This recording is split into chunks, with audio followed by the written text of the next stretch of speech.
and that would include, I can't remember now. We'll have to repeat that. I'll just quickly go through. The way you spend your time, right? It expands to, we'll have to repeat that. That you get more done in the 4 days.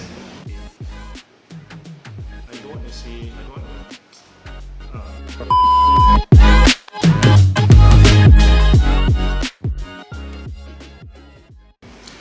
The 4-day work week.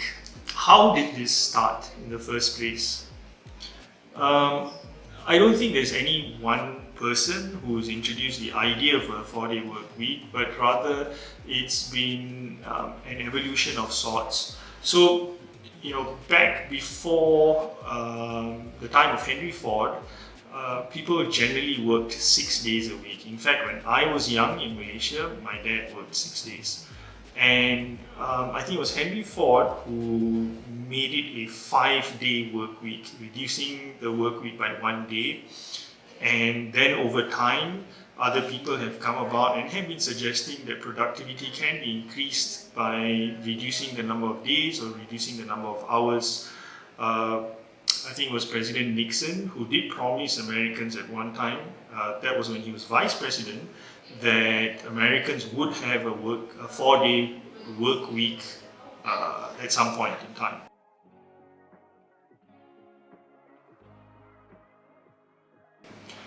In more recent times, there have been very successful experiments conducted in Iceland and Sweden, which was very encouraging for the 4-day work week. And then we had the COVID pandemic, people were forced to work at home, and a lot of people started thinking about this again. It's gotten a lot of traction in recent times, and there's been multiple surveys carried out, and employees in general, a vast majority of them, or rather an overwhelming majority of them, want a 4-day work week. But is it really going to work in a country like Malaysia?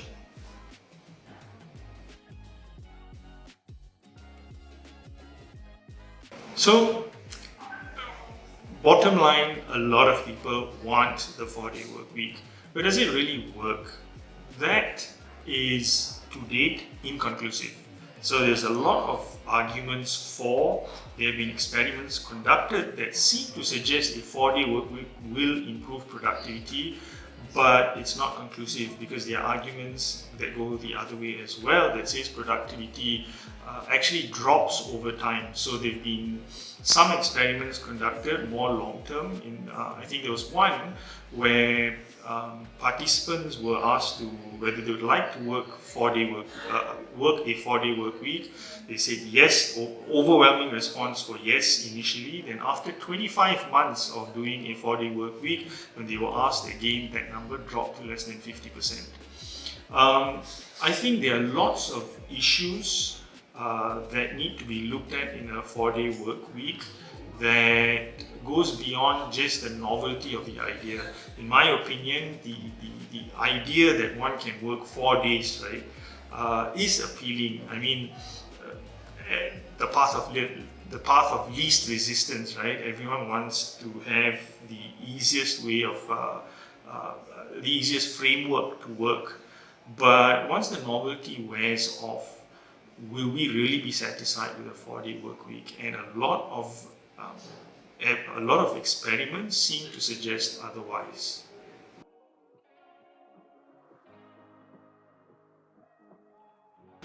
The other thing about, or the other advantage about the 4-day work week is this. It has been found that the way you work expands to fill up the time available to you. So if you're given a task to be completed in 5 days, and then you were given 6 days to complete the same task, you would finish it in 6 days instead of 5. On the other hand, if you're given 3 days to complete the exact same task, you would complete it in 3 days.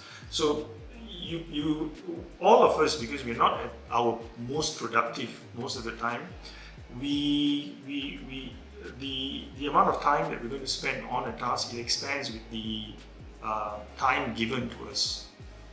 And therefore, it is possible to compress all the work that is required to be done in a 5-day work week in 4 days. And this is what the experiments in Sweden and Iceland have discovered.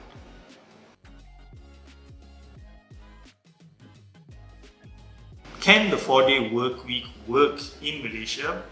That's a tricky question. In my opinion, it really depends. For one, it requires an employer to have certain structures and systems in place that support a 4-day work week. Otherwise, you're going to end up with a 4-day work week but working 15 hours a day instead. So is that something the workforce really wants? I don't think it is. The other thing is what kind of technologies are available to the company. You know, during the pandemic with remote working, a lot of companies, although they allowed remote working, were not prepared in terms of having the systems, the processes, and the technology in place to monitor, to manage, and to ensure productivity of their employees. So you need systems, technology, and the structures in place to ensure that a 4-day work week is highly successful. Otherwise, it's just going to be an exercise where you've reduced the number of days, but the total number of hours you're working in a week remains the same.